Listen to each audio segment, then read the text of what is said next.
So for me, my addiction started like a lot of people's addiction. It started with a football injury. A lot of people got started with sports injury. I broke my arm my junior year of high school. I was 16 years old, going on 17. I don't know, can you see this in the camera? As you see here, I had surgery. I had a plate and screws put in my arm. So the first hospital I went to, they said I was about an inch away from having a compound fracture. Which a compound fracture is when your bone actually pops out of your skin. It was a really nasty break. And they sent me to a bigger hospital up in Toledo. So before they sent me to Toledo, they gave me a script of Vicodin. I get to Toledo, I have the surgery, I wake up with a script of Percocet. So I'm now a 16 going on 17-year-old kid with 2 scripts of highly addictive narcotic painkillers. I'm sure you guys know how the story goes from there. I just continued to use more and more. I took them exactly as prescribed, but when I took them, I felt incredible. I felt more peace than I had ever known before, and it really just took a hold of me right away. So you started buying off the street after that, or? Yeah, I just took my prescription as prescribed for a couple months. Didn't really buy or sell them or anything. And then when I got into the summertime, I actually started trying to snort them for the first time. There was myself and a lot of my classmates that, that's kind of just what we did to party, was do pills. So you went from painkillers, and you did those for years, I'm sure. Mm-hmm. You probably tried quitting many times, probably did quit, I suspect. Yeah, no, I did the painkillers for years and years. Would stop for a little while, then start using them again. And then I finally got to the point that I knew I was addicted. And, I tried stopping and the withdrawals were horrible. And I just couldn't make it through it. And I remember I was really sick one day and I couldn't find any pills. And one of my friends came to me and they said, hey, I got something that's a lot cheaper and it'll make you feel a lot better. So I tried heroin for the first time. And within, I think, a week of trying heroin, I was starting to inject it. Wow, that was going to be my follow-up was, did you start snorting it? And it's difficult out there finding certain heroin isn't powdery form. So now you've got sticky, how are you going to sniff it? So, wow, okay, so were you afraid of needles and stuff when you started? I'm terrified of needles. Even to this day, when I go to get blood taken, I almost pass out. Me and Shanda did these vitamin infusions just a week or two ago, and literally they had to lay me down on the seat because my blood pressure went down to 100/50 because I just hate needles that much. But that's the insanity of addiction. I did something that I absolutely hated. The first couple times I had to have somebody tie me up and shoot me up because I couldn't do it. But eventually I would be so sick I wouldn't care. I'd be digging around for a vein all day.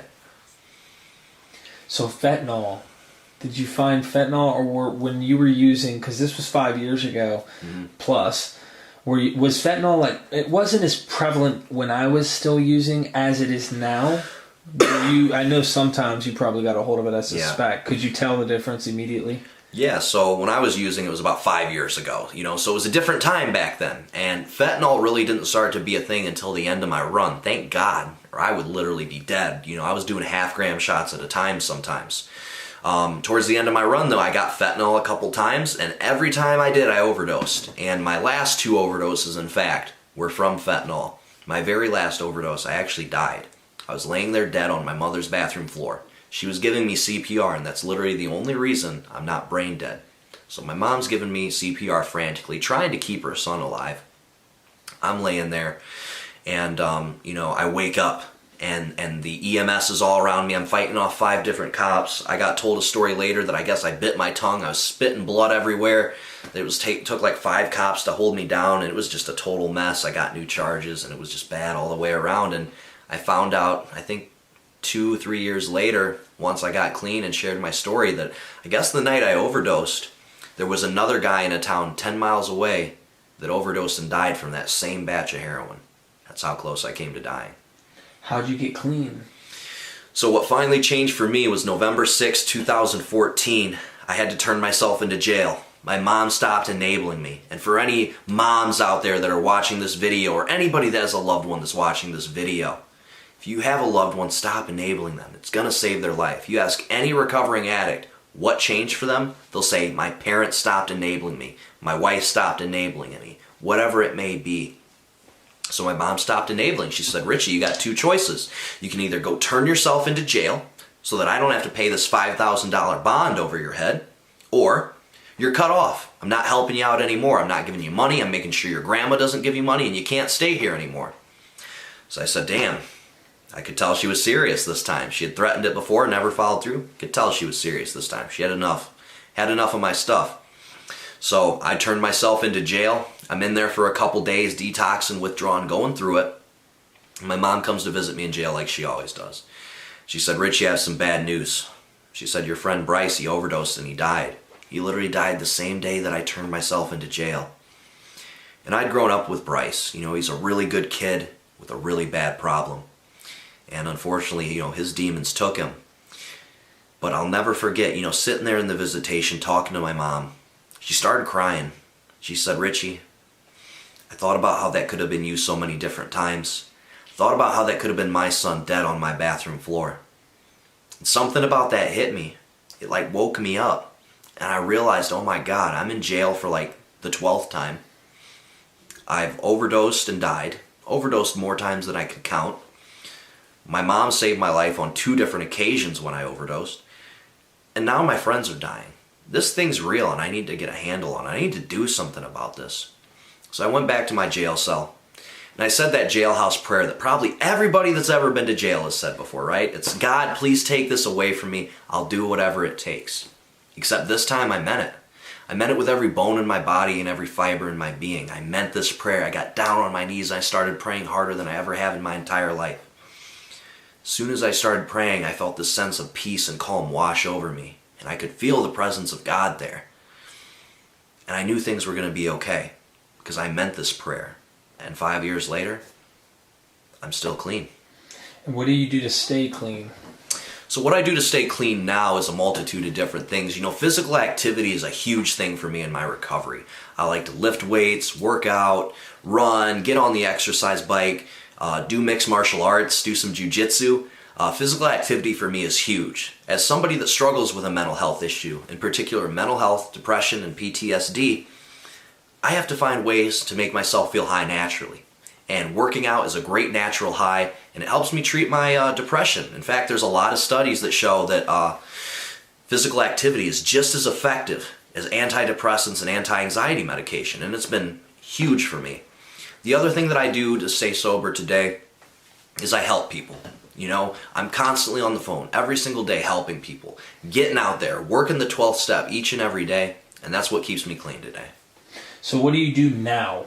Because that's important to me. I think it's important that you specify. I mean, you're out here helping addicts. You've been on 60 days in. You know, a variety of different people have reached out. You talk to Congress now. You're speaking, or senators, sorry. Yeah. Senators, and I'm sure you've spoken to many officials. What do you do now? I mean, it turned in your greatest flaw became your best victory. So yeah, absolutely. What is it that you do? So today, I'm a lot of different things. You know, I'm a father. I'm an advocate. Just last week, I met with my senator for Ohio. I got to have breakfast with him. I got to speak at this big panel with him in front of like 500 college students. And I got to pitch my idea to use seized drug dealer assets to pay for rehab and recovery resources for those with no insurance or Medicaid. And maybe Derek will put the link in the description of where you guys can sign that petition if you want to get behind it. You know, I've also helped thousands of people get into treatment. And, you know, this guy right here, Derek, he helps people too. If you or a loved one need help with any drug or alcohol addiction, please message us, text us. We'll do everything we can to help your loved one.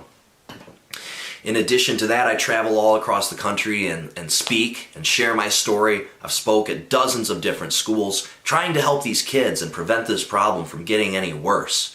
I love to go out to the rehabs and go visit people of who I've sent to treatment, help them in their recovery, and you know, just do everything that I can to help. And then, of course, as Derek mentioned, you know, I was on 60 days in. That was a really crazy experience. Something I never thought I'd do was be on national freaking TV and get to share my story in front of millions of people.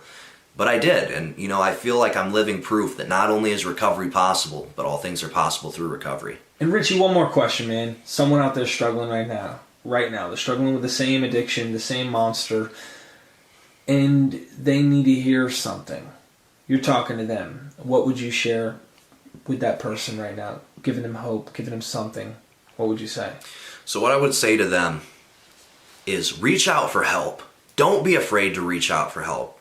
If you're struggling, you have a loved one that's struggling, message me or Derek. We're both here to help you, and we have treatment resources all across the entire country.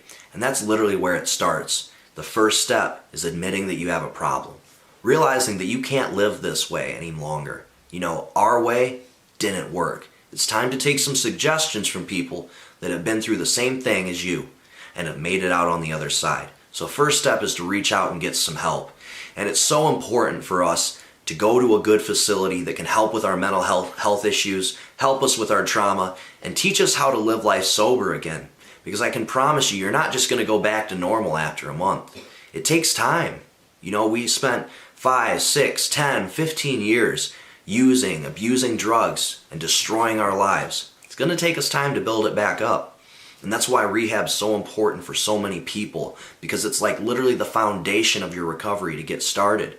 And as you build that foundation and you lay it down, you continue to add to it. You add more and more components until finally you have a good life and you're happy in your life.